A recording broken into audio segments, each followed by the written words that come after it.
Bom, muitas vezes a dificuldade em usar estruturas de repetição no primeiro momento é entender onde elas podem se encaixar, né? Principalmente quando a gente está trabalhando com programas que são apenas textuais, né? Aqui com o console.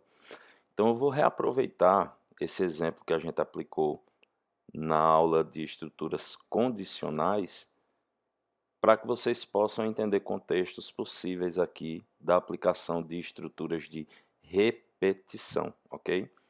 Então, só fazendo uma explicação breve entre ambas as estruturas, a gente viu, né, em um momento, estruturas condicionais, onde a gente, com base em uma condição, né, quando ela é verdadeira, a gente toma uma decisão, quando ela é falsa, pode-se tomar um outro rumo, né? Então, por isso o termo estruturas condicionais ou estrutura de seleção, né? Porque a gente tem, principalmente nesse caso, muito bem claro do uso do switch, né?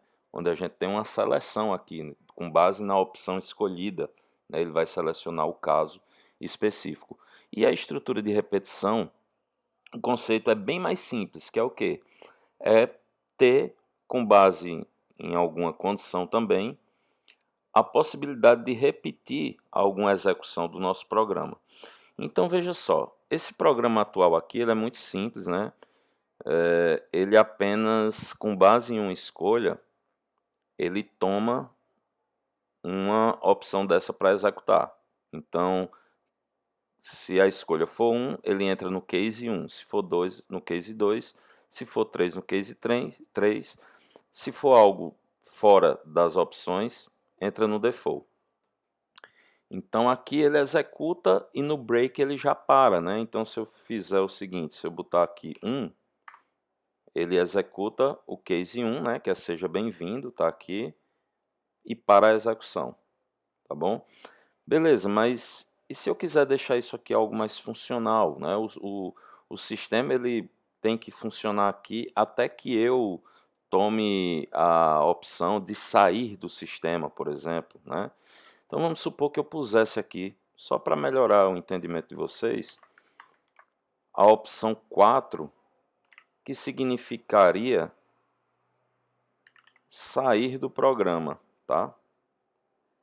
E ele simplesmente não vai ser usado aqui no case, a não ser que eu queira botar uma mensagenzinha por brincadeira aqui, tá? Vou botar aqui somente uma mensagem aqui,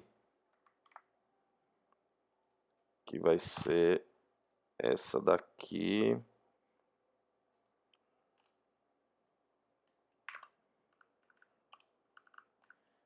Programa encerrado. Beleza, mas aonde entra a parte da repetição, professor? Bom, vamos chegar lá agora. Imagine que esse programa ele tem que estar funcionando até que o usuário digite o 4. É óbvio que se eu fizer isso aqui, agora no momento, coincidentemente ele vai sair porque o 4 realmente ele só executa a mensagenzinha programa encerrado e para no break, né? Mas, beleza, se eu escolher outra opção, ele deveria continuar, como por exemplo o 2. Ele não era para sair, apesar de que eu botei a mensagenzinha aqui para brincar, né, bye bye, mas eu gostaria que esse programa prevalecesse até que eu digitasse o 4. Então, gente, eu vou usar primeiramente aqui a estrutura de repetição while, ou seja, o enquanto, tá? Então, eu vou fazer o seguinte, eu vou criar aqui enquanto opção, eu vou aproveitar esse mesmo carinha aqui, ó. Enquanto a opção for diferente, ó. Diferente é dessa forma aqui, igual, exclamação, tá? Enquanto a opção for diferente de 4, ou seja, enquanto a opção digitada aqui pelo usuário, né, que é capturada na linha 19 aqui, como eu expliquei na aula anterior, enquanto essa opção não for o 4, ele vai estar repetindo o que está dentro do corpo dela aqui, ó, com base nessas chaves aqui, tá? Ele vai estar repetindo tudo, tá bom? Ó, Questão de indentação, para a gente não se atrapalhar, ó, eu vou dar um tabzinho aqui. Em algumas ferramentas isso é feito automaticamente, então notem que está toda a minha lógica aqui dentro dessas chaves aqui do while.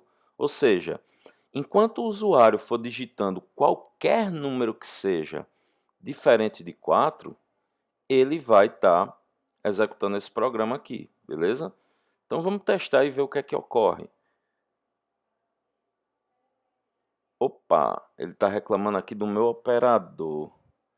Ah, eu me equivoquei, eu acho que eu coloquei na sequência errada. Acho que é exclamação igual, deixa eu ver. É isso mesmo, eu tinha me equivocado aqui, tá, gente? O diferente é exclamação igual. O igual seria igual, igual, tá? Aqui como está executando eu não posso modificar. Já já eu mostro aqui e volto nessa parte aqui.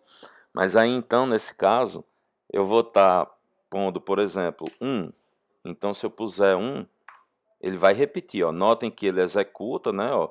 Seja bem-vindo. E aí escolha uma das opções, ó, ele prevalece. 2, ó, continua, tá vendo? 3, continua. Deixa eu limpar aqui. Ele, como saiu aí da tela da gravação, vocês não estão conseguindo ver, tá? Mas eu vou executar novamente aqui só para mostrar que no caso do 3, ele ainda continua também. Aí agora eu vou apertar o 4 para ver o que é que ocorre, ó. Programa encerrado e de fato está aparecendo aqui, deixa eu executar de novo para aparecer para vocês, já de cara aqui o 4. Olha o que é que aparece, ó. Programa encerrado e o OnlineGDB, ele sempre que um programa é finalizado, ele mostra essa mensagenzinha aqui, ó. Program finished with exit code 0, né? Então, o programa aqui de fato foi finalizado, né? Se eu quiser sair do console, eu aperto o Enter e ele vai encerrar ali o console. Então, a ideia básica é essa, tá? O que eu estava explicando anteriormente é que eu posso aqui no teste condicional do while, né? Ter também outras opções de uso aqui dos operadores, né, lógicos aqui. Então, aqui é o diferente, tá? Então, enquanto for diferente, opção for diferente de 4, ele vai repetir tudo. Mas só por critério de explicação, se eu quisesse verificar o igual. Então, enquanto a opção for igual a 4, ele repete. Do contrário, ele sairia. É óbvio que isso aqui não faria lógica para o nosso programinha aqui, né? Mas aqui, para ficar com mais cara de programa, ó, sim, lembrando que poderia ter também, né, o menor igual, maior igual, tá? Lembrando que geralmente são dois operadores aqui. Se eu puser apenas o igual, ele vai pensar que é atribuição, assim como é aqui em cima, né? 0 atribuído à opção, seria 4 atribuído à opção. E aqui dentro do parênteses do while, ele espera uma condição. Então, diferente é exclamação igual, beleza? Então, poderia ter aqui, por exemplo, cadastrar produto, né? 2, pesquisar produto. Apenas para vocês entenderem que poderia ficar com cara mesmo de programinha, né? Aqui. Como a gente está na parte introdutória de uma linguagem de programação, é muito comum que a gente use o console para trabalhar, que é essa telinha preta aqui que executa embaixo, né? Mas aí em um outro momento, quando você tem já uma certa experiência, a gente lida com telas, né? Com interface gráfica. Então aqui, por exemplo, o sair, né? Aliás, o 3 a gente poderia ter editar produtos, editar produto. E o 4 sair do programa, como está aí, né? Então é basicamente isso.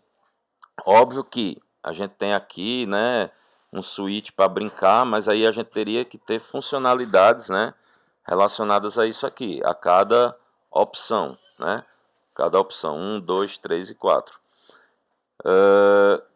E o outro comando, né, a outra estrutura de repetição que a gente tem é o for, né? O while, note que a gente tem algo em aberto, né? A gente não sabe exatamente quantas vezes esse programa vai repetir. Como assim, professor? Ó, vamos analisar aqui. Deixa eu puxar o console bem lá para cima. O usuário aqui, ele vai usar o programa conforme a sua necessidade. Então, ele pode estar aqui só apertando só apertando e de repente apertar o 4 para sair. Então, você que é o programador, você que desenvolveu o sistema, você não tem como adivinhar quantas vezes ele vai repetir. Ele repetiu aqui 1, 2, 3 vezes, né?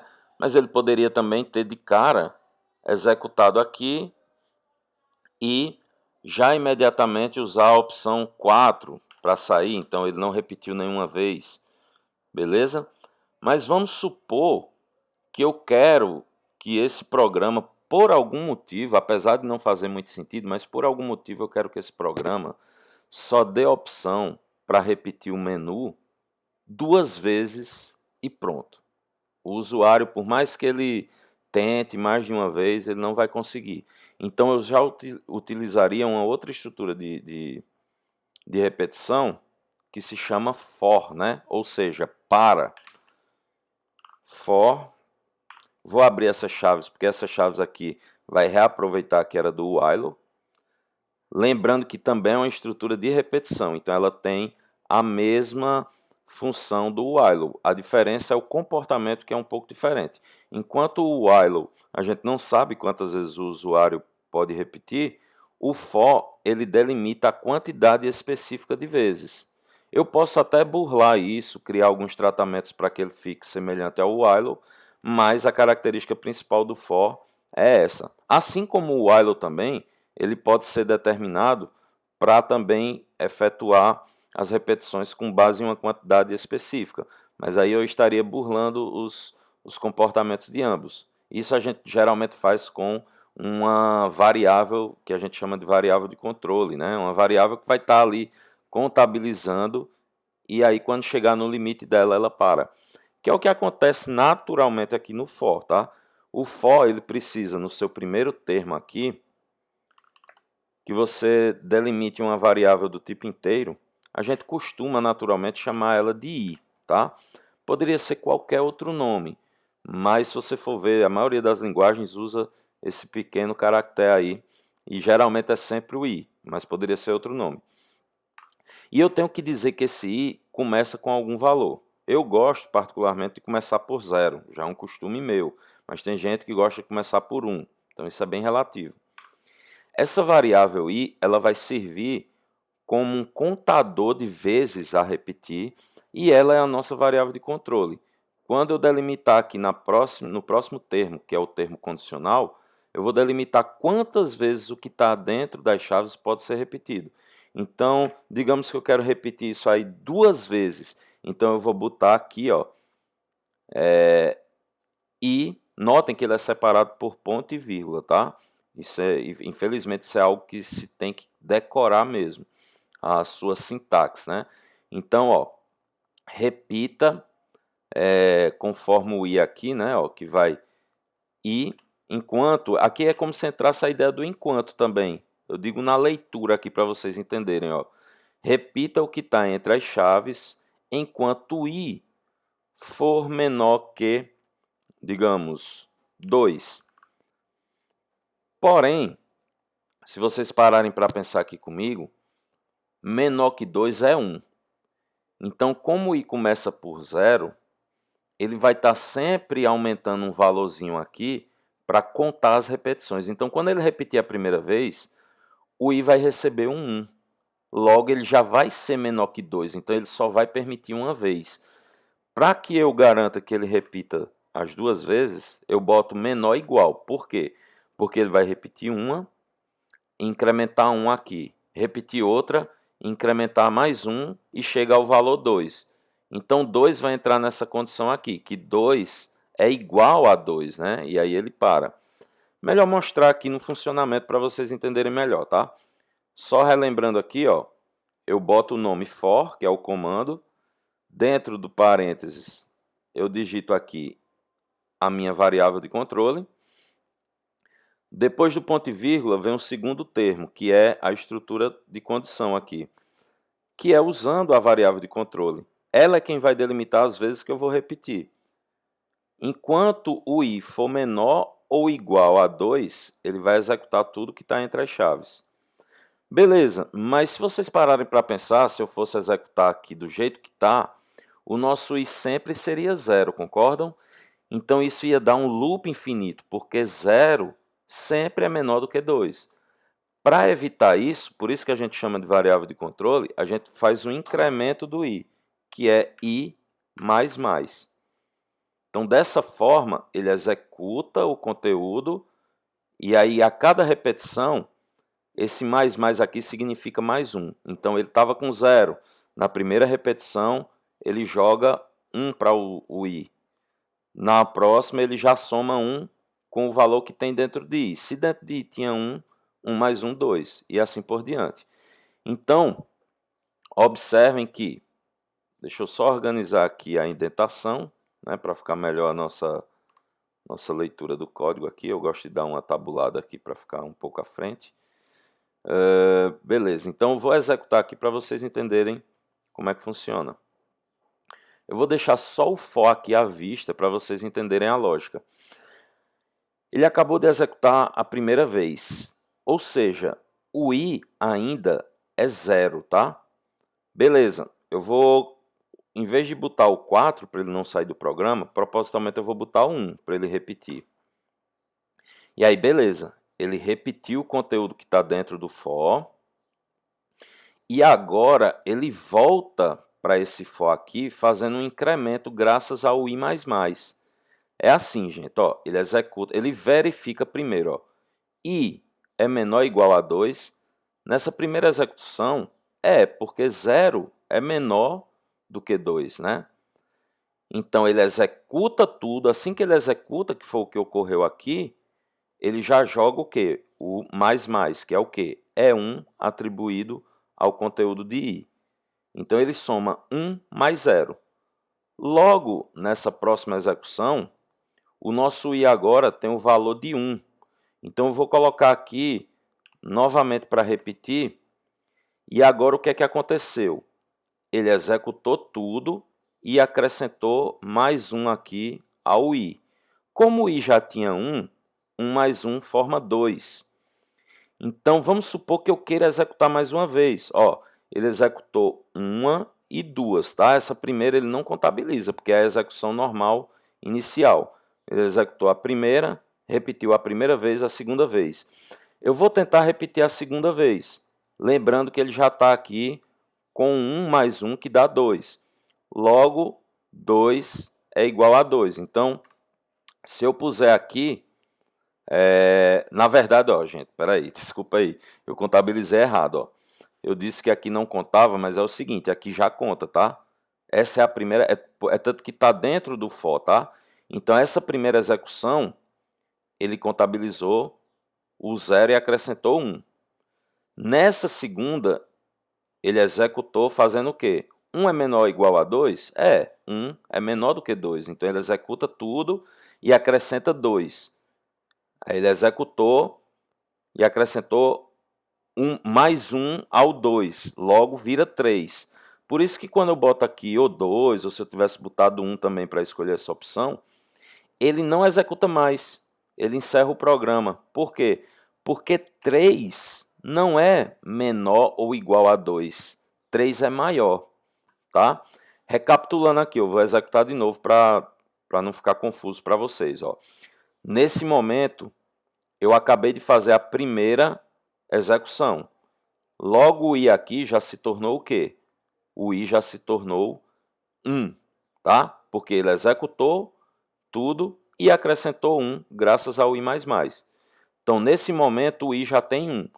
Se eu executar aqui, mais uma vez, o i agora passou a ter 2, tá? Ele consegue executar no 2? Consegue, porque a condição que ele testa aqui é se o i é menor ou igual a 2. Então, já que o i aqui é 2, ele vai fazer o seguinte, 2 é menor que 2? Não. Mas 2 é igual a 2? Então ele pode executar novamente. Então, se eu mandar executar novamente, ele executa. Porém, já que o i era 2 e acrescentou-se mais 1, ele se torna 3. Então, se eu puser aqui para repetir, ele não vai repetir. Por quê? Mesmo ele dando a mensagenzinha aqui, bem-vindo, porque era da lógica aqui do programa anterior, né? Ficou contraditório só a mensagem, mas note que o programa foi encerrado. Olha aqui o Online GDB, ó. Encerrou o programa. Por quê? Porque ele foge dessa condição aqui. Porque o 3 não é menor e nem é igual a 2. O 3 é maior, tá? Ah, professor, ainda não ficou claro. Então vamos fazer um exemplo bem simples aqui. Ó, vamos tratar apenas do próprio for, tá? Esse é o corpo do for. E aqui é onde eu trabalho a manipulação de vezes que eu quero que ele repita. Vamos supor que eu queira que o meu programinha conte até 10. Então eu poderia vir aqui, ó. Eu quero que vocês enxerguem o que acontece com o i, como é interessante. Ó, system.out.println.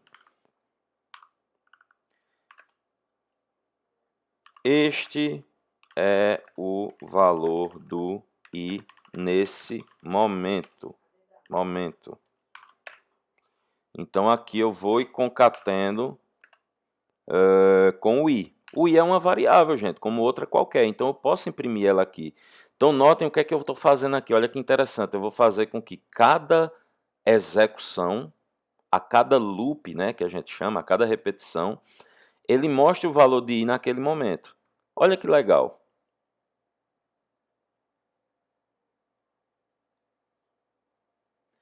Este é o valor do i nesse momento, ó. Então ele executou a primeira vez, executou a segunda, executou a terceira.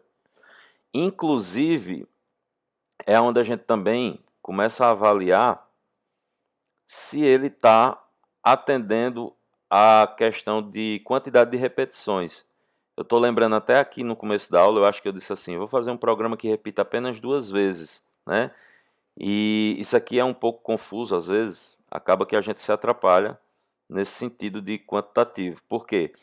Como eu começo do zero e ainda faço esse teste condicional se o i é menor ou igual, eu abro brecha para ele executar quando for o zero, quando for 1, quando for 2. Logo, a partir do zero e indo até igual a 2, eu vou ter 3 vezes, ou seja, 3 repetições, né? Até me equivoquei nesse sentido. Então, como é que eu poderia ajustar isso, né? Se for o caso, se eu quiser que ele repita apenas 2 vezes, né? Eu posso mudar de 2 formas. Ou eu inicio o i por 1, e aí ele vai começar a execução número 1 e depois a número 2, por isso que ele imprimiu 2 vezes. Ou eu poderia deixar o 0, só que dizer que a condição aqui vai até o quê? Até i ser menor que 2, né? No começo da aula eu até tinha dito, explicando com o igual, mas realmente ele daria 3 execuções. Nesse sentido, eu reforço que são 2. Por quê? Porque ele conta o 0 também. Então, se ele conta o 0, ele executa o 0 e o 1. Quando for 2, ó, 2 não é menor do que 2, 2 é igual a 2. Como eu tirei o igual aqui, ele só vai até o que é menor do que 2. Então, se executar ele também aqui, vai dar 2 execuções, porém mostrando agora os momentos do loop aqui, ó. A primeira repetição, o i é o 0, na segunda, o i é o 1, ok? Gente, essa parte aqui é o início e o limite. Então, eu posso tranquilamente aqui também dizer que, mesmo assim, eu posso conseguir trabalhar a quantidade de vezes, mesmo tendo valores diferentes aqui. Que basta eu entender a lógica de que aqui eu inicio e aqui eu dou o limite. Então, por exemplo, eu botei, começa de 5 i. Por algum motivo, eu quero que minha variável de controle seja 5. Se eu quiser que ele repita apenas 2 vezes partindo do 5, eu tenho que lembrar que ele vai repetir até o limite que eu pôr aqui. Então, vamos supor que eu ponha 7. Né? Ele vai imprimir 5, imprimir 6, né? O i sendo 6. E aí, quando o i for 7, ele para. Por quê? Porque 7 não é menor que 7. 7 é igual a 7. Entra naquela mesma lógica. Se eu executar aqui, ó, notem que ele só vai imprimir 2 vezes também, porém, mostrando o valor de i. No primeiro momento, o i é 5, no segundo o i é 6, ok? Bom, e para finalizar aqui o entendimento de vocês, vamos começar do 1, e eu tinha dito assim, vamos fazer um exemplo que conte até 10, né? E aí eu poderia botar aqui, ó, já que ele começa do 1, olhem a lógica, já que ele começa do 1, eu tenho que botar que a condição aqui seja até menor que 11, ok? Por que menor que 11? Ó, eu quero que ele imprima 10 vezes. E, propositalmente, eu quero que ele mostre o i aqui de 1 a 10. Então, dessa forma estaria funcional. Ele vai mostrar de 1 a 10. Se eu puser aqui menor ou igual, ele vai contabilizar o 11 também. Então tem que ter esse joguinho de cintura, e isso é bem particular. A ideia aqui é mostrar as possibilidades de uso da estrutura de condição, ou melhor, de repetição, desculpem, que vocês podem estar trabalhando aqui, né, conforme achar melhor. Então, essa estrutura é muito usada para quando você quer repetir execuções, né? Eu posso também estar fazendo outras operações aqui, em vez de estar fazendo isso, eu posso estar somando, né? Digamos, vamos supor que eu queira somar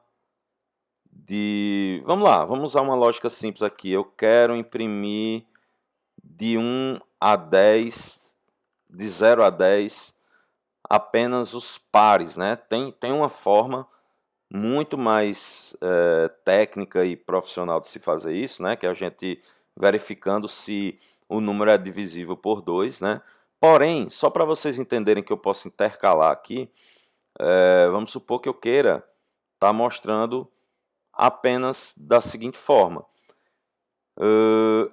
Eu quero que seja sempre os números pares, então eu vou fazer o seguinte, vou botar entre parênteses aqui o i mais, vamos pensar, deixa eu testar aqui, a primeira execução, se for o i mais o 0, então teria que ser um 2, né?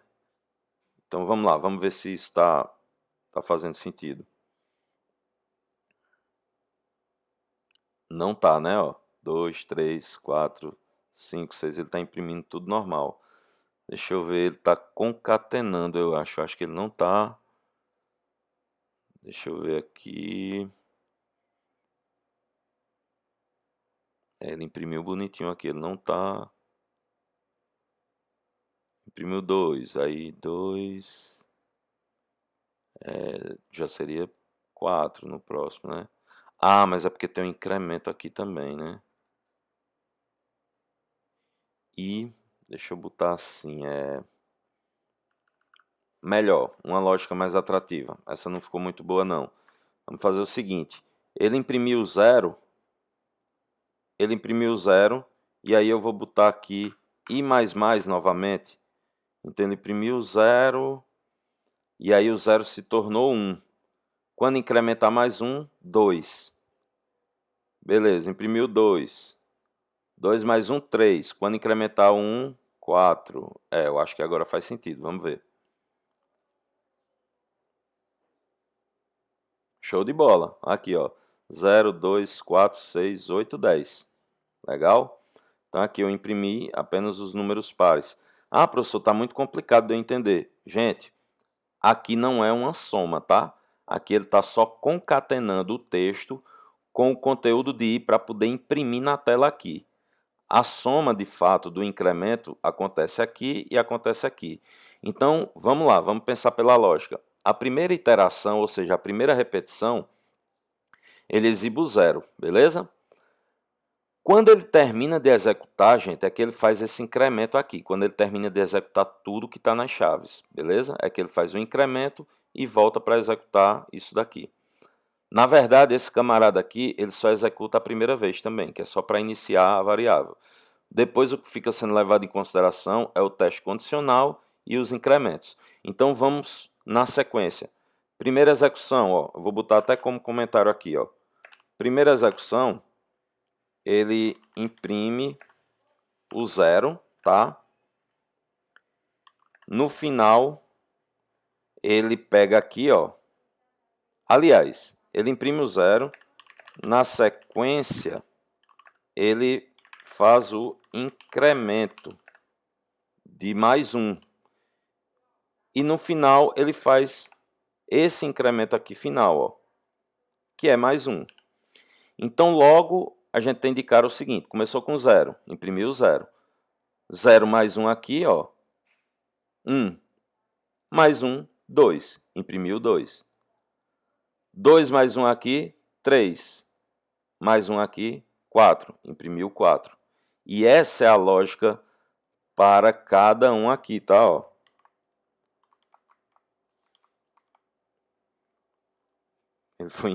Ele foi tabulando aqui, não sei porquê. Terceira, quarta e quinta execução. Deixa eu ver, 3, 6. Faltou só uma. 6. E aqui é o imprime 0, aqui é o imprime 2. Quando vocês estiverem assistindo essa aula, vocês pausem aí para ler com calma e interpretar o que eu coloquei aqui, tá? Porque rapidamente talvez vocês confundam. Mas aqui é cada repetição que acontece referente aqui a cada execuçãozinha.